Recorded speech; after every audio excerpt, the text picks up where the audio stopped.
મિત્રો, આપણા જીવનોમાં ઘણી બધી દુઃખજનક બાબતો હોય જેના માટે આપણે ઈશ્વરને પ્રાર્થના કરીએ છીએ, પરંતુ તેનો ઉત્તર આપણી ઈચ્છા મુજબ મળતો નથી. તેથી આપણે ઈશ્વરની કૃપા પર આધારિત રહેવાનું શીખવું પડશે.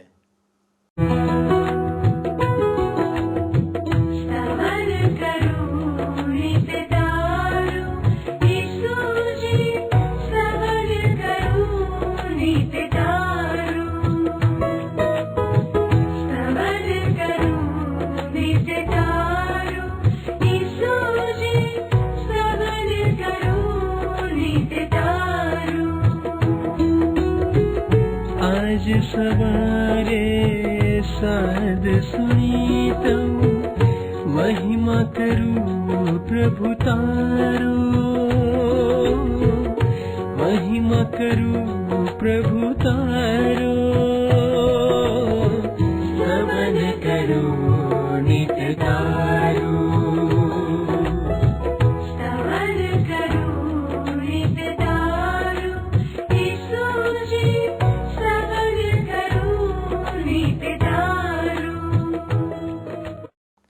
કેમ છો મિત્રો?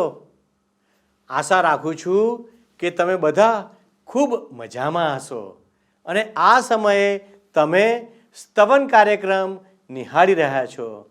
ઈશ્વર આત્મા છે અને મનુષ્યોમાં આત્મા, પ્રાણ અને શરીર હોય છે. ઈશ્વરે માણસને તેમની સાથે સંગત રાખવા માટે તેનું સર્જન કર્યું છે. માટે ફક્ત માણસ જ ઈશ્વરની સાથે સંગત કરી શકે છે.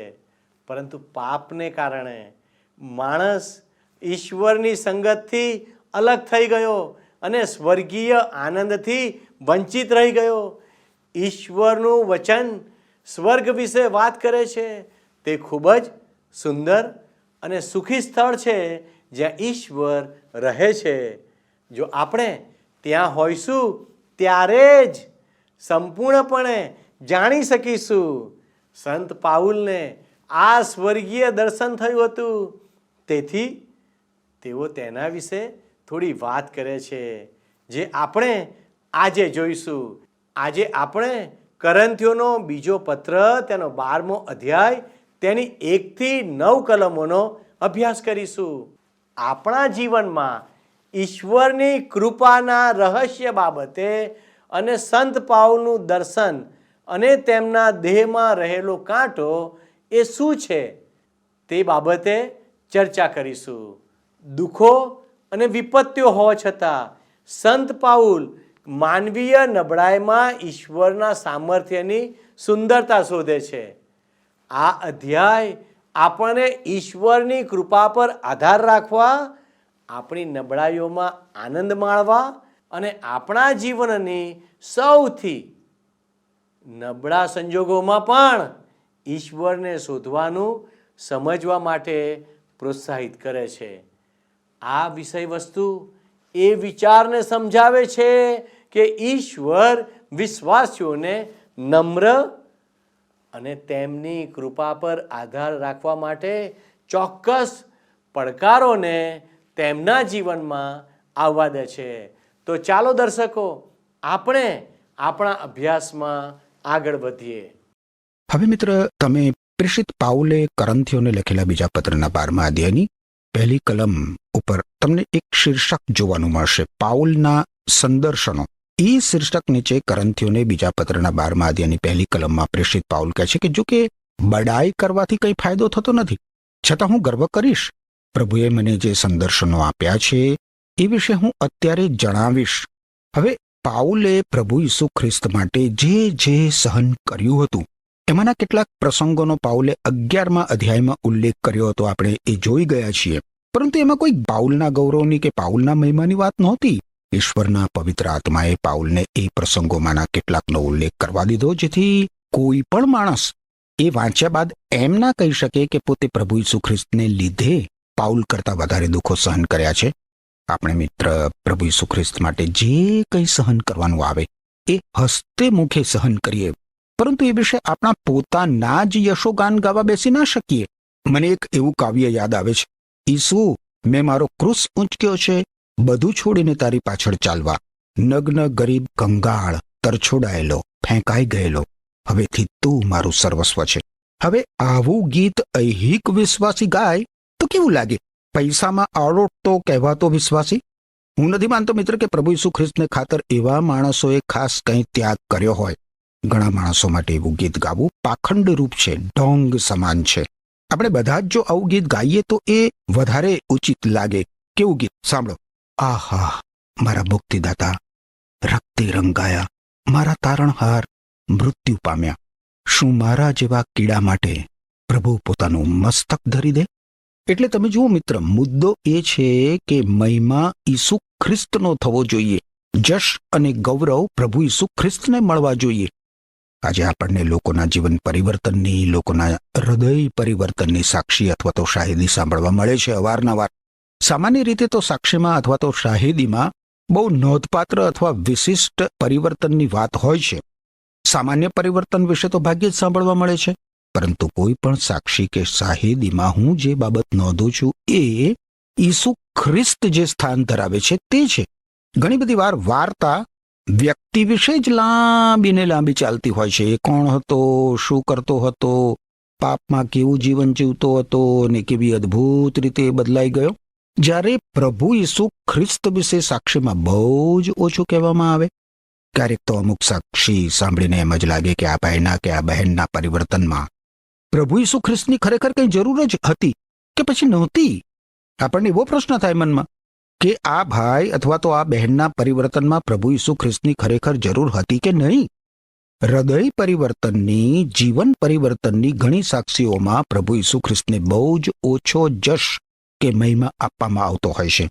કેટલાક સમય અગાઉ મને એક પત્ર મળ્યો હતો મિત્ર, જેમાં લખનારે એમ લખ્યું હતું કે હું તાજેતરમાં જ મારી ધર્મ પદ્ધતિ છોડીને પ્રભુ ઈસુ ખ્રિસ્તને શરણે આવ્યો છું. એ પછી પ્રભુ ઈસુ ખ્રિસ્ત તેના જીવનના કેન્દ્ર સ્થાને આવી ગયા અને પ્રભુ ઈસુ ખ્રિસ્ત તેના જીવનનો મુખ્ય વ્યવસાય બની ગયા.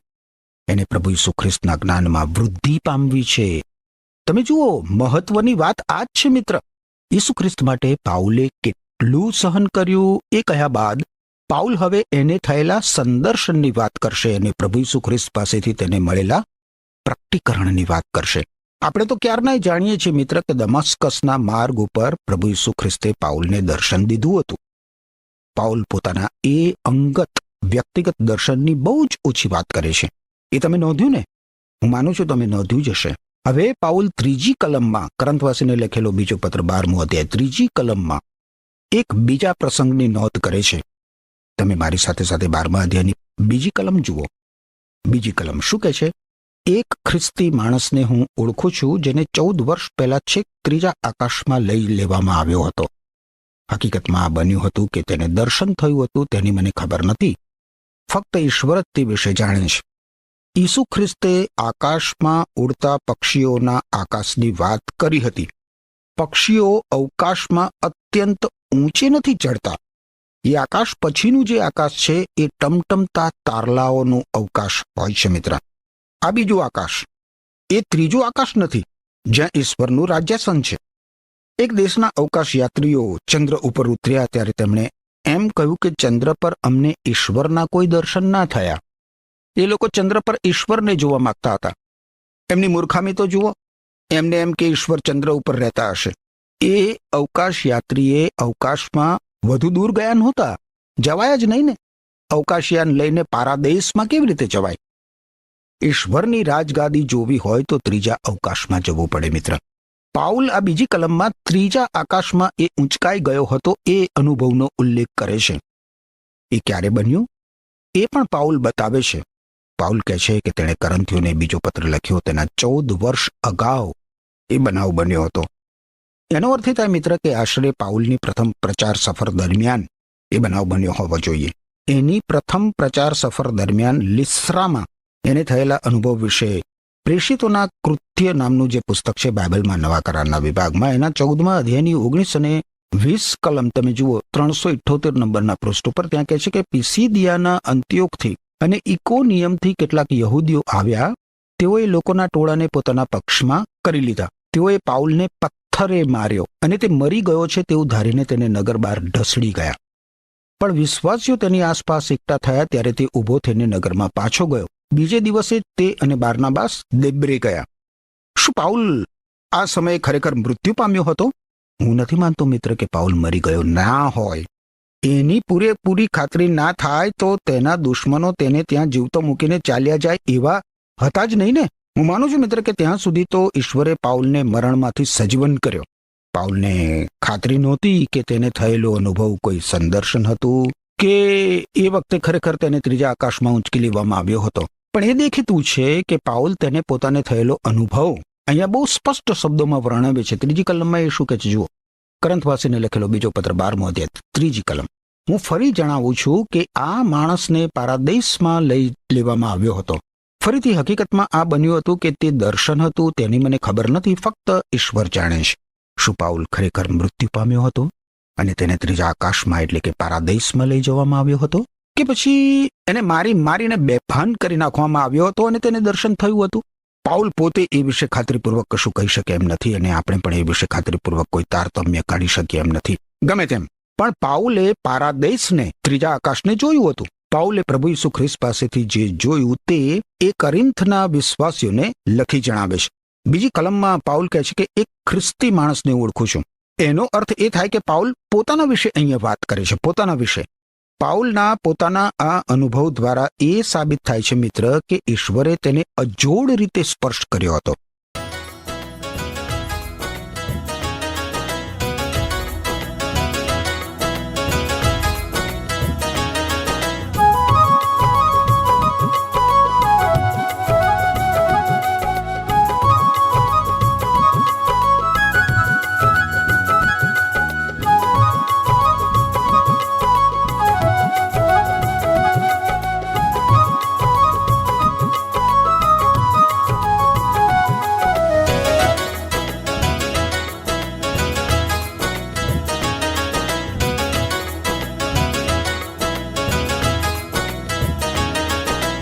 ઈસુ છે મજબૂત ખડકને ઘડ મારો આધાર.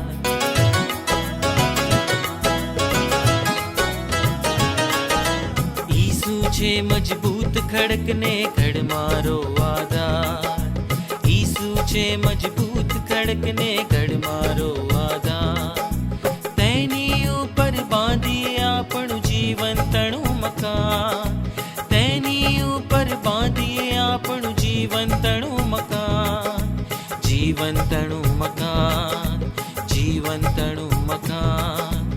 ઈસુ છે મજબૂત ખડકને ખડ મારો આધાર.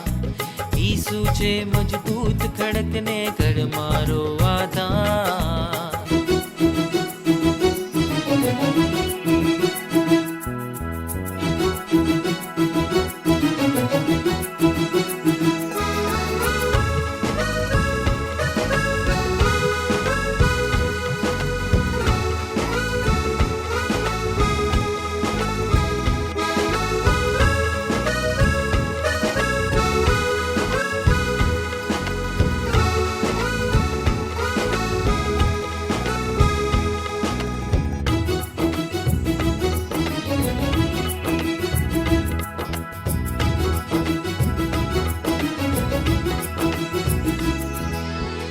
જીવનમાં જંજાળો આવે, તોફાનોને રેલો સાથે. જીવનમાં જંજાળો આવે, તોફાનોને રેલો સાથે. આ જીવનને તોડવા કાજે, નાશની રાહે દોરવા કાજે. આ જીવનને તોડવા કાજે, નાશની રાહે દોરવા કાજે. ભરમાવે શૈતાન, ભરમાવે શૈતાન. ઈસુ છે મજબૂત ખડકને ઘડ મારો આધાર. ઈસુ છે મજબૂત ખડકને ઘડ મારો આધાર.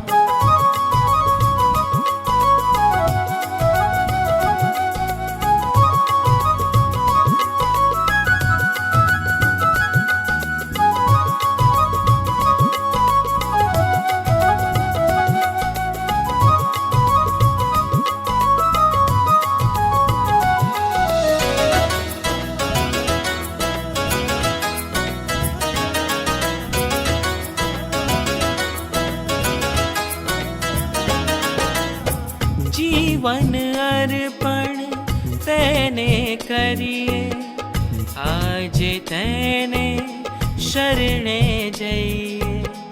જીવન અર્પણ તેને કરીએ, આજે તેને શરણે જઈએ.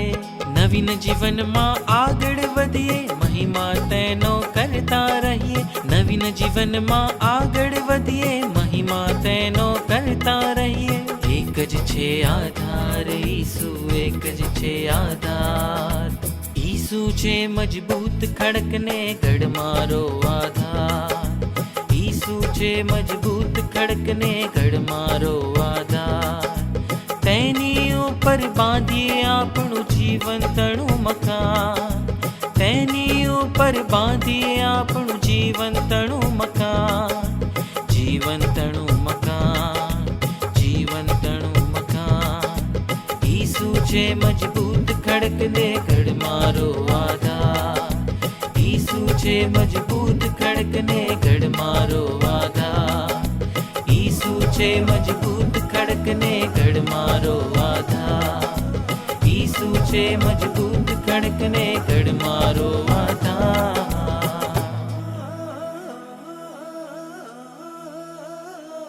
હવે જુઓ, પારાદેશ વિશે, ત્રીજા આકાશ વિશે પાઉલ ચોથી કલમમાં કેવો અહેવાલ આપે છે. ચોથી કલમ જોશો. એ કહે છે, અને ત્યાં તેણે કેટલીક બાબતો વિશે સાંભળ્યું હતું જેનું વર્ણન કરી શકાય તેમ નથી, તેમજ માનવી ભાષા તે વિશે બોલી શકે તેમ નથી. આ પ્રકારના અનુભવ વિશે મોટા ભાગના લોકો આખા પુસ્તકો લખી નાખે, એ વિશે ઉપદેશોની આખી વ્યાખ્યાન શ્રેણી આપી દે. પરંતુ પાઉલ તો બસ આટલું જ કહે છે. શું કહે છે? ત્યાં તેણે કેટલીક બાબતો વિશે સાંભળ્યું હતું જેનું વર્ણન કરી શકાય તેમ નથી, તેમજ માનવી ભાષા તે વિશે બોલી શકે તેમ નથી. પાઉલ એટલો જ અહેવાલ આપે છે મિત્ર. પાઉલ આટલી ટૂંકી વાતમાં ઘણું બધું કહી જાય છે, ઘણું બધું. પાઉલના અહેવાલમાં કોઈ લાંબા વર્ણનો નથી કે કોઈ મોટી જાહેરાતો નથી. એમાં માણસની કોઈ હીરો તરીકેની પૂજા થતી નથી. 5મી અને 6ઠ્ઠી કલમમાં પાઉલ શું કહે છે જુઓ. આથી આ માણસ વિશે હું ગર્વ કરીશ, પણ હું મારા પોતાના વખાણ કરીશ નહીં. ફક્ત હું કેટલો નબળો છું તે જણાવતી બાબતો વિશે જ હું ગર્વ કરીશ. જો હું ગર્વ કરવાનું વિચારું તો હું મૂર્ખ નથી, કારણ કે હું સત્ય જણાવું છું. પણ ગર્વ નહીં કરું કારણ મને સાંભળનાર ને મારું કાર્ય જોનાર મારા વિશે જે મંતવ્ય ધરાવતો હોય તેથી તે વિશેષ ધરાવે તેવું હું ઈચ્છતો નથી. તમે જુઓ મિત્ર, અહીં કોઈ આત્મગૌરવ નથી, માનવીય અભિમાન નથી. જે માણસને ત્રીજા આકાશમાં ઊંચકી લેવામાં આવ્યો અને જાણે માનવી ભાષામાં વર્ણવી ન શકાય એવી બાબતો વિશે એણે સાંભળ્યું, એ માણસ એ જ છે જેને શરમ લાગે એ રીતે એક ટોપલામાં છુપાવીને ઉપરની બારીમાંથી નગર બહાર ઉતારવામાં આવ્યો હતો. એ જ આ માણસ છે. 7મી કલમમાં એ શું કહે છે જુઓ. મેં ઘણી અદ્ભુત બાબતો જોઈ હોવાથી હું ગર્વિષ્ઠ બની ન જાઉં, માટે મને શરીરમાં શૈતાનના સંદેશવાહક તરીકે કાર્ય કરતો શારીરિક દર્દજનક એ કાંટો આપવામાં આવ્યો હતો, જેથી તે મને ડંખ્યા કરે તથા મને ગર્વિષ્ઠ થતા રોકે. આહાહાહાહાહાહા, આ કેટલી અદ્ભુત વાત છે. પાઉલ કહે છે કે તે આપણને તેના શારીરિક દર્દ વિશે જરૂર કહેશે, પણ પારાદેશ વિશે, ત્રીજા આકાશ વિશે એ ખાસ કંઈ કહેવા માંગતો નથી. આવું શા માટે? આવું એટલા માટે કે તેને એ વિશે વાત કરવાની મનાઈ ફરમાવવામાં આવી હતી. મને લાગે છે મિત્ર કે ઘણી બધી વાર શૈતાન પ્રભુ ઈસુ ખ્રિસ્તના સાક્ષીઓને, ઈશ્વર વિશે શાહિદી પૂરનારાઓને પૃથ્વી પરના ચિત્રમાંથી દૂર કરવા માંગે છે. શૈતાન તેમને ખસેડી દેવા માંગે છે, અને આ માટે શૈતાન બીમારી, રોગ અને શારીરિક દર્દજનક કાંટાનો ઉપયોગ કરે છે. હવે આ પાઉલનો શારીરિક દર્દજનક કાંટો કયો હતો? મને ખબર નથી કે પાઉલે પારાદેશમાં ત્રીજા આકાશમાં શું જોયું અને શું સાંભળ્યું. હું એ પણ નથી જાણતો મિત્ર કે પાઉલનો શારીરિક દર્દજનક કાંટો કયો હતો. પાઉલે આ વિશે કશું કહ્યું નથી, માટે હું નથી જાણતો.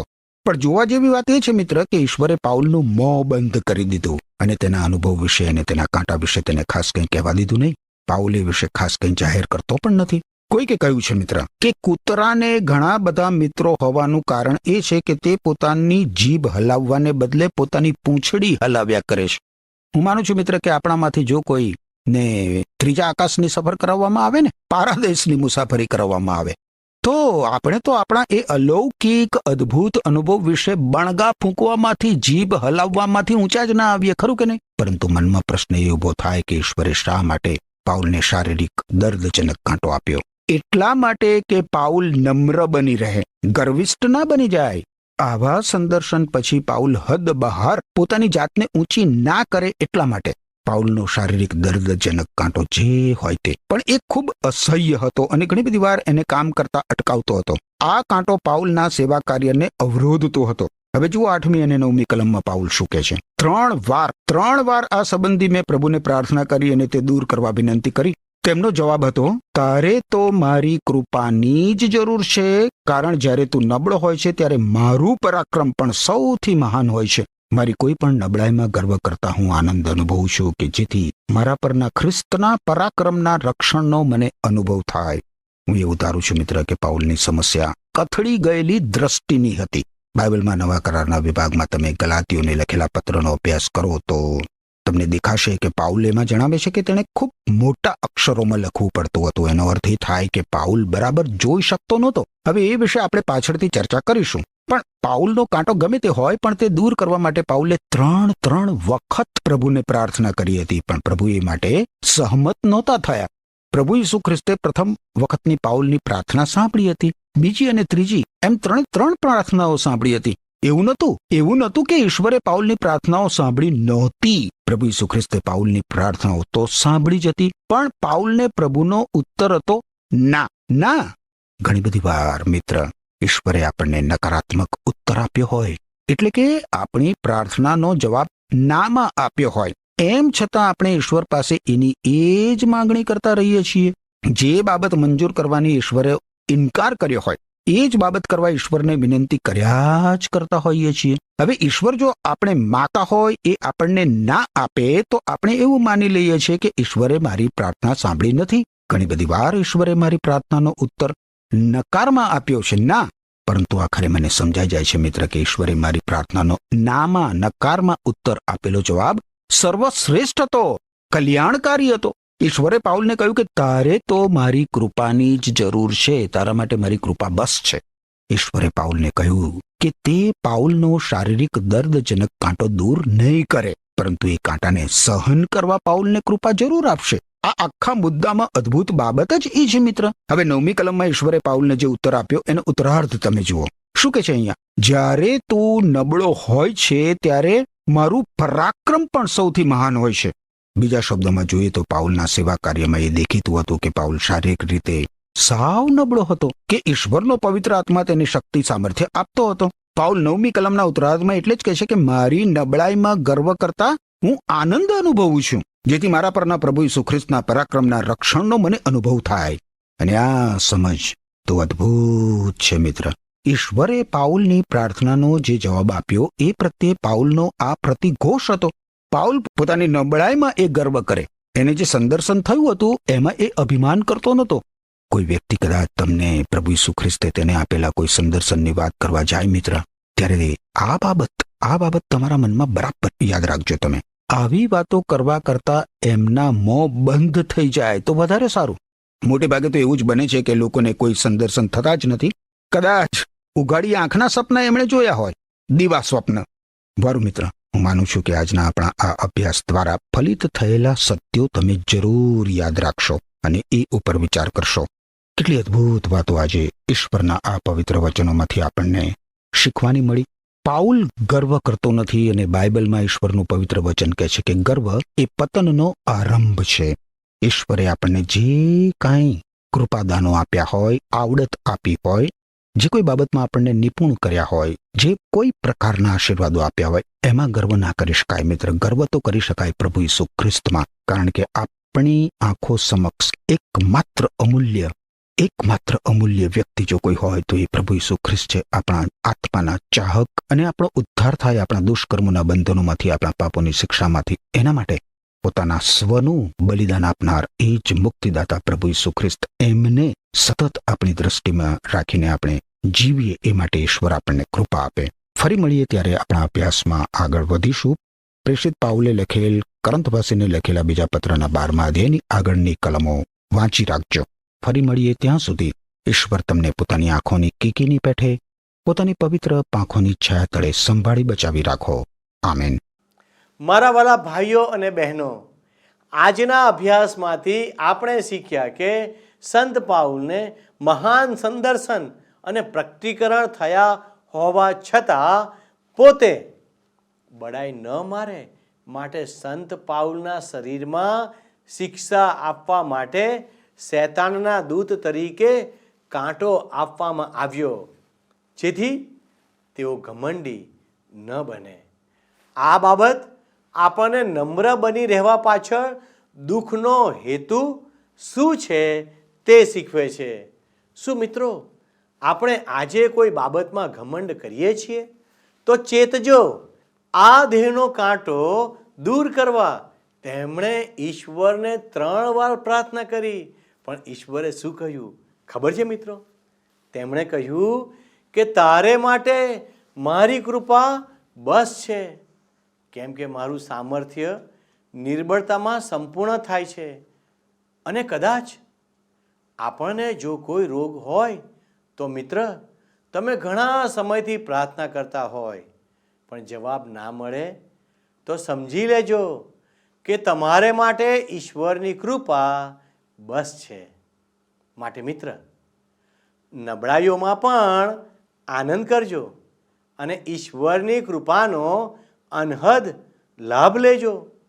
મિત્રો, આપણી નબળાઈઓ એ ઈશ્વરનું સામર્થ્ય પ્રદર્શિત કરવાની તકો છે. તેને આપણે ઓળખીએ. આપણી નબળાઈઓને છુપાવવાને બદલે ઈશ્વરને તેમના દ્વારા કાર્ય કરવા દો. જીવનના સંઘર્ષના સમયમાં ઈશ્વરની કૃપા પર આધાર રાખવાનો છે. આપણે વિશ્વાસ રાખીએ આપણી દરેક જરૂરિયાત માટે તેમની કૃપા આપણા માટે પૂરતી છે. આપણા વ્યક્તિગત પડકારોનો સામનો કરવા માટે નમ્ર બનીએ અને ઈશ્વર પર નિર્ભય રહેવાની બાબત યાદ રાખીએ અને અભિમાન અને આત્મનિર્ભરતાથી દૂર રહીએ. તો મિત્રો, આ કાર્યક્રમ વિશે વિચાર કરશો અને જો તમને ગમ્યો છે તો અમારો સંપર્ક જરૂરથી કરશો અને આ કાર્યક્રમ વિશે તમારા મિત્રો અને કુટુંબીજનોને જરૂરથી જાણ કરશો. વારું મિત્રો, મારો સમય પૂરો થઈ રહ્યો છે. ઈશ્વર આપને સહાય કરો, મદદ કરો અને આજે ઈશ્વરની સુરક્ષા આપ સર્વની સાથે રહો, એ જ પ્રાર્થના સાથે હું આપની વિદાય લઉં છું. આમેન.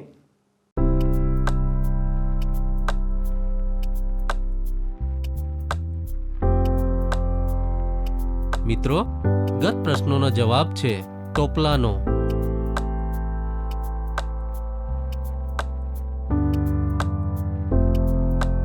આજનો પ્રશ્ન છે દેહમાં કાંટો કોને હતો?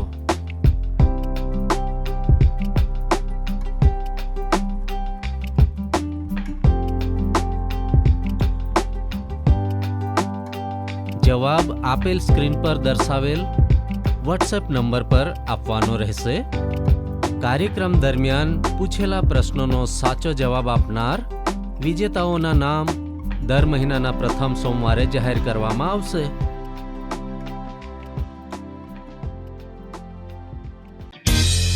શું તમને આ કાર્યક્રમ ગમ્યો? અત્યારે જ અમને મિસ કોલ કરો.